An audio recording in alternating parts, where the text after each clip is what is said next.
Assalamualaikum warahmatullahi wabarakatuh. Di sini saya akan menjelaskan materi dari bab 16, yaitu menyelesaikan pengujian dalam siklus penjualan dan penagihan untuk piutang usaha. Pada penjelasan ini, yang pertama yaitu metodologi untuk merancang pengujian atas rincian saldo. Terdapat 8 tujuan audit. Yang pertama yaitu piutang dalam neraca saldo sama dengan jumlah file induk terkait. Yang kedua yaitu piutang usaha yang dicatat telah ada. Yang ketiga, piutang usaha yang ada telah dicantumkan. Yang keempat, piutang usaha sudah akurat. Yang kelima, piutang usaha telah diklasifikasikan dengan benar. Yang keenam, visa batas piutang usaha sudah benar. Yang ketujuh, piutang usaha dinyatakan pada nilai realisasi. Yang kedelapan, klien memiliki hak atas piutang usaha. Yang selanjutnya yaitu metodologi untuk merancang pengujian atas rincian saldo bagi piutang usaha. Terdapat beberapa tahap. Tahap satunya terdiri dari 3 bagian. Yang pertama yaitu mengidentifikasi resiko bisnis klien yang mempengaruhi piutang usaha. Yang kedua, menetapkan materialitas kinerja dan menilai resiko. Terdapat beberapa pertimbangan dan dalam menilai resiko, yaitu yang pertama, auditor memutuskan pertimbangan pendahuluan mengenai materialitas laporan keuangan.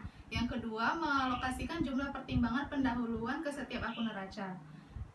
Tahap yang ketiga yaitu menilai risiko pengendalian untuk siklus penjualan dan penagihan.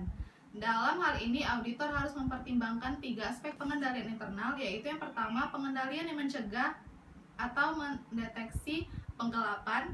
Yang kedua, pengendalian terhadap visa batas. Yang ketiga, pengendalian yang terkait dengan penyisian piutang tak tertagih. Tahap kedua, merancang dan melaksanakan pengujian pengendalian dan pengujian substantif atas transaksi. Dalam hal ini, auditor memutuskan ukuran sampel dan mengevaluasi hasil dari pengujian tersebut. Tahap ketiga terdiri dari 2 bagian. Yang pertama yaitu merancang dan melaksanakan prosedur analitis. Seperti pada bab sebelumnya, prosedur analitis seringkali digunakan dalam 3 tahap, yaitu yang pertama selama perencanaan, ketika melaksanakan pengujian yang terinci, dan sebagai bagian dari penyelesaian audit. Yang kedua yaitu merancang dan melaksanakan pengujian atas rincian saldo piutang usaha. Pembahasan selanjutnya merancang pengujian atas rincian saldo. Ketika membahas pengujian atas rincian saldo piutang usaha, kita akan berfokus pada tujuan audit yang berkaitan dengan saldo. Terdapat asumsi. Yang pertama, auditor telah menyelesaikan kertas kerja perencanaan bukti audit yang serupa. Yang kedua, auditor telah memutuskan resiko deteksi yang direncanakan untuk pengujian atas saldo bagi setiap tujuan audit yang berkaitan dengan saldo. Prosedur audit yang dipilih dan ukuran sampelnya akan sangat bergantung pada apakah bukti yang direncanakan untuk tujuan tertentu adalah rendah, sedang, ataupun tinggi. Dalam hal ini, auditor memperhatikan yang pertama, piutang usaha ditambahkan dengan benar dan sama dengan file induk serta akun buku besar umum. Yang kedua yaitu piutang usaha yang dicatat memang ada. Yang ketiga, piutang usaha yang telah ada telah dicantumkan. Yang keempat, piutang usaha sudah akurat. 5. Piutang usaha diklasifikasikan dengan benar. Yang keenam, visa batas piutang sudah benar. Di sini terdapat 3 jenis visa batas. Yang pertama, visa batas penjualan. Yang kedua, visa batas retur dan pengurangan penjualan. Yang ketiga, visa batas penerimaan kas.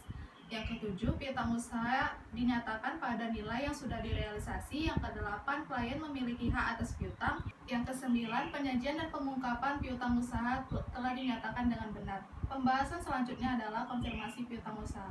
Konfirmasi piutang usaha adalah konsep yang terus berulang mengenai pengujian atas rincian saldo piutang usaha dengan tujuan untuk memenuhi eksistensi, keakuratan, serta visa batas. Dalam hal ini, standar auditing Amerika Serikat menunjukkan bahwa auditor harus menggunakan konfirmasi eksternal untuk piutang usaha yang material.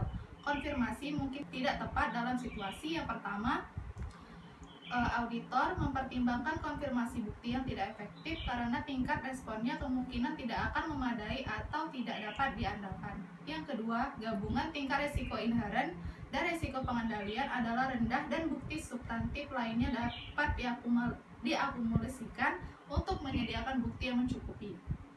Pembahasan selanjutnya adalah jenis-jenis konfirmasi. Terdapat 2 jenis konfirmasi, konfirmasi positif. Yang pertama adalah konfirmasi positif. Konfirmasi positif adalah komunikasi dengan debitur untuk mengkonfirmasikan secara langsung apakah saldo yang dinyatakan dengan benar. Terdapat 2 jenis konfirmasi positif. Yang pertama adalah jenis formulir konfirmasi yang kosong adalah jenis konfirmasi positif yang tidak menyatakan jumlah pada konfirmasi tetapi meminta penerimanya untuk mengisi saldo atau melengkapi suatu informasi. Yang kedua adalah konfirmasi faktur. Konfirmasi ini adalah jenis informasi positif lainnya di mana setiap faktur akan dikonfirmasi. Yang kedua adalah konfirmasi negatif, adalah jenis komunikasi dengan debitur tetapi hanya akan meminta respon jika debitur tidak setuju dengan jumlah dinyatakan. Dalam hal ini, standar auditing menyatakan bahwa penggunaan konfirmasi negatif hanya akan dapat diterima jika terdapat seluruh kondisi seperti auditor telah menilai resiko salah saji yang material yang rendah, memperoleh bukti yang cukup dan relevan tentang efektivitas perancangan serta pengoperasian pengendalian yang relevan.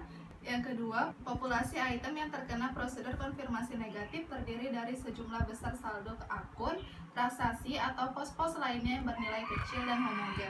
Yang ketiga, auditor memperkirakan tingkat pengecualian yang rendah.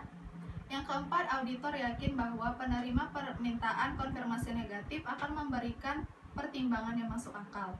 Hal lain yang perlu diperhatikan auditor tentang konfirmasi negatif adalah yang pertama penetapan waktu, yang kedua keputusan sampling, yang ketiga verifikasi alamat dan penyelenggaraan pengendalian, yang keempat menindaklanjuti non-response, yang kelima analisis perbedaan, yang keenam menarik kesimpulan. Yang selanjutnya adalah pembahasan tentang merancang program audit bagi penjualan yang terinci terdapat beberapa sumber, yaitu yang pertama materialitas kinerja, yang kedua risiko audit yang dapat diterima, yang ketiga risiko inheren, yang keempat risiko pengendalian, yang kelima hasil pengujian substansif, yang keenam prosedur analitis, dan yang ketujuh atau yang terakhir adalah risiko deteksi yang direncanakan dan bukti audit yang direncanakan.